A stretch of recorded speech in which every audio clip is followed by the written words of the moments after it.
Oke, kita bahas retracement ya. Apa itu retracement? Retracement ini tadi sudah kita sampaikan adalah pembalikan sementara ya. Pembalikan sementara. Jadi fungsinya untuk menguji pembalikan. Contoh misalkan begini. Ketika trennya naik misalnya, nah dia melawan turun. Tren utama itu naik, dia melawan turun.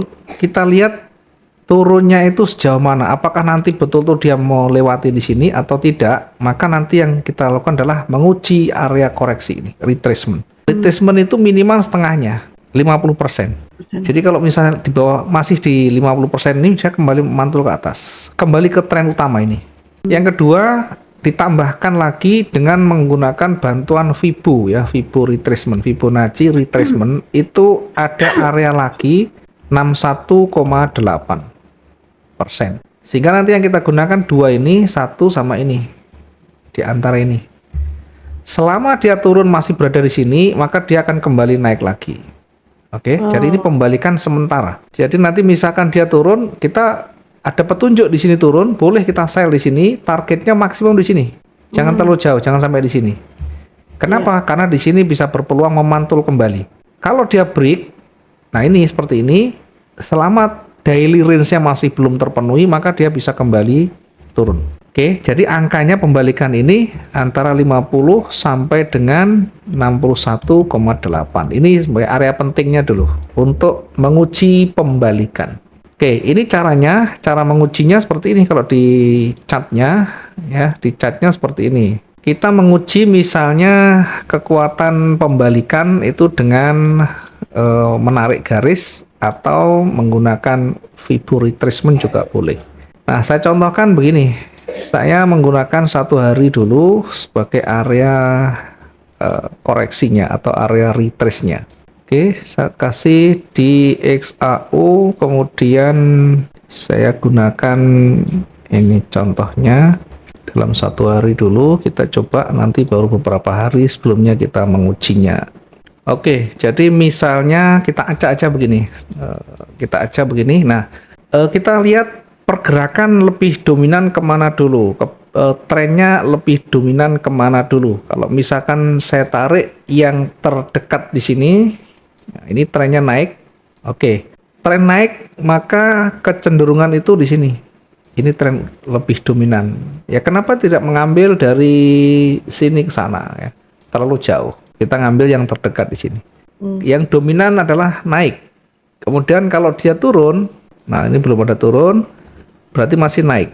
Sehingga kalau dia turun, nah ini masih belum naik, masih belum naik, masih belum turun, masih naik, berarti masih naik begini. Nah, karena sudah jauh, tidak ada perlawanan yang signifikan, maka nanti ini tidak ada kita menguji dengan retracement karena trennya naik. Jadi retracement itu hanya kita gunakan saat dia berbalik dari tren sebelumnya atau tren yang utama. Nah, ini misalkan begini. Yang kita ambil yang mana seperti ini, yang terdekat di sini atau di sini. Ini naik dulu. Kenapa tidak mengambil di sini? Kenapa tidak mengambil di sini? Kan tren begitu. Satu berkaitan dengan daily range, kemampuan harian. Kalau kita mengambil dari sini terlalu jauh. 1 hari kan kecil sekali begini, panjang seperti ini. Kecil sekali. Kemungkinannya kecil ya. Sehingga kita menggunakan yang ideal atau yang mendekati valid itu yang terdekat di sini. 1 hari kemarin. Ambil yang tertinggi dan terendahnya yang trennya satu arah, naik. Karena dia mulai melawan turun. Ini mulai melawan merah. Maka untuk menguji dia sampai di mana turunnya, pertama kita gunakan 50% di sini. Kalau di MT4 itu kita tarik garis miring begini. Nanti klik 2 kali dia putus. Ada tengahnya ada. Kalau nanti misalkan dibuat garis miring, garis trend ini ternyata dia panjang, ya nanti dipotong begini caranya ya. Ini misalkan panjang begini, tidak bisa motong. Maka caranya bagaimana? Kalau misalkan begini, kan nanti biasa settingannya seperti itu ya. Kalau di awal kita mau tarik garis, nah ini akan panjang, tidak bisa dipotong. Maka klik saja 2 kali, di titiknya itu diklik kanan, kemudian trendline property. Trendline properties, pilih yang parameter ya. Ada common, ada parameter, ada visual. Parameter diklik, kemudian di situ ada ray. Ray-nya dihapus. Oke, sehingga kita bisa pindah bisa pindah-pindah, bisa potong. Ini setengahnya di situ untuk menguji kekuatan seller. Yang kedua dengan menggunakan Fibonacci. Fibonacci itu di MetaTrader selalu ada namanya toolbar Draw Fibonacci Retracement di HP, di laptop ada semuanya. Caranya tinggal klik saja yang ada Draw Fibonacci Retracement, kemudian karena ini arah utamanya naik, arahkan dari bodi yang bawah ke bodi yang atas. Kenapa tidak mengambil dari sumbunya? Saya lebih condong ke bodinya karena bodi adalah real transaksinya di sana. Oke, sehingga nanti untuk menguji sampai di mana dia turun itu kita di sini di antara 50 dan 61,8. Di atas itu kalau nanti sudah ada tanda pembalikan naik, dia akan kembali naik.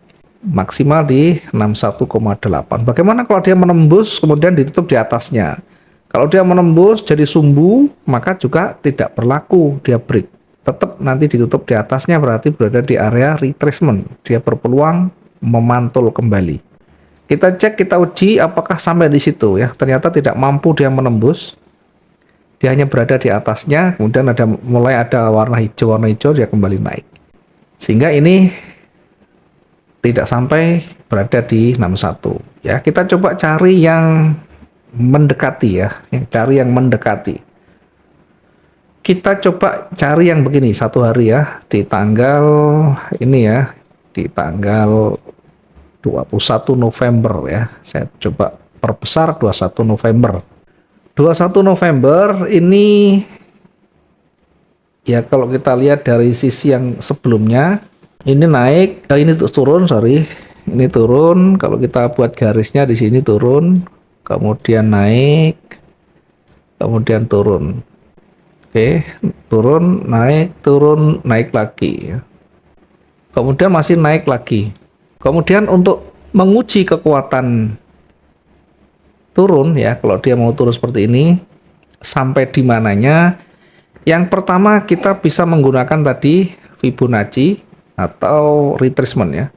Kita bisa menggunakan retracement, yang kedua kita bisa menggunakan area support resisten karena di sini ada support.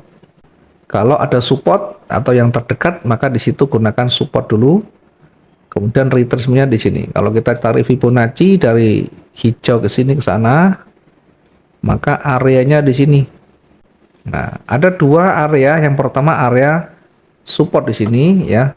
Ada swing di sini menjadi support. Ini ya, jangan diabaikan. Ini juga menguji. Kalau ternyata hanya sampai di sini kemudian dia memantul atau sudah tidak mampu, sudah warna hijau lagi, maka ini bisa menjadi titik balik. Bisa menjadi titik balik.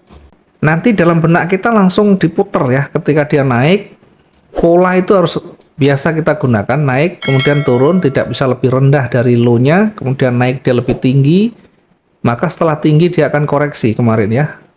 Nah, seperti ini. Setelah ini yang kelima akan naik.